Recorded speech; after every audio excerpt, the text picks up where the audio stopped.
তাড়াহুড়া করে চলে আসছি কানাডায়। আজকে গাইজ আমরা একটা ওয়ার্ল্ড কাপের ম্যাচ দেখা ট্রাই করব। তোমার কি মনে দেখতে পাবো? হ্যাঁ, আর্জেন্টিনার ম্যাচ দেখি, চলো। আজকে তো আর্জেন্টিনার না, কালকে তো আর্জেন্টিনার। ওকে গাইজ, দেখা যাক আজকে কি আমরা একটা ফুটবল খেলা দেখতে পারি কিনা। চলো।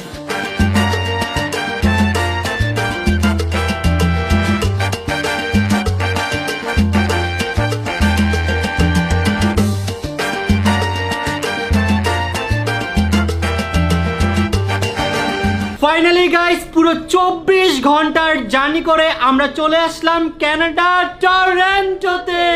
গাইজ, আমার লাইফের সব থেকে বড় জার্নি আজকে করছি ভাই। আমার অবস্থা পুরো খারাপ হয়ে গিয়েছে। গাইজ, আমরা অলরেডি চলে আসছি আমাদের কানাডার ফ্ল্যাটে।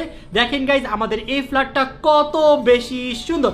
আমরা আমাদের আজকের ব্লগটা গাইজ এখানে শেষ করছি, কারণ এখনই আমরা তাড়াতাড়ি রেডি হব ফিফা ওয়ার্ল্ড কাপ দেখতে যাওয়ার জন্য। গাইজ, আমি তো অনেক অনেক অনেক বেশি এক্সাইটেড। তোমার কেমন লাগতেছে? আমারও অনেক বেশি এক্সাইটমেন্ট কাজ করতেছে। কিভাবে যে গাইস বাংলাদেশ থেকে কানাডায় চলে আসলাম, মানে বলার বাহিরে। আমি অনেক বেশি খুশি এসে। সো আমাদের আজকের ব্লগটা আমরা এখানে শেষ করছি। নেক্সট ব্লগে তোমাদেরকে আমরা আমাদের এই অ্যাপার্টমেন্টে ট্যুর দিব আর ফিফা ওয়ার্ল্ড কাপ দেখতে যাওয়ার এক্সপেরিয়েন্সটা শেয়ার করব তোমাদের সাথে। তো আজকের মতো আমরা এখান থেকে বিদায় নিচ্ছি। তোমাদের সাথে দেখা হচ্ছে নেক্সট ব্লগে। ততক্ষণ পর্যন্ত সবাই ভালো থাকবেন, সুস্থ থাকবেন। আল্লাহ হাফেজ।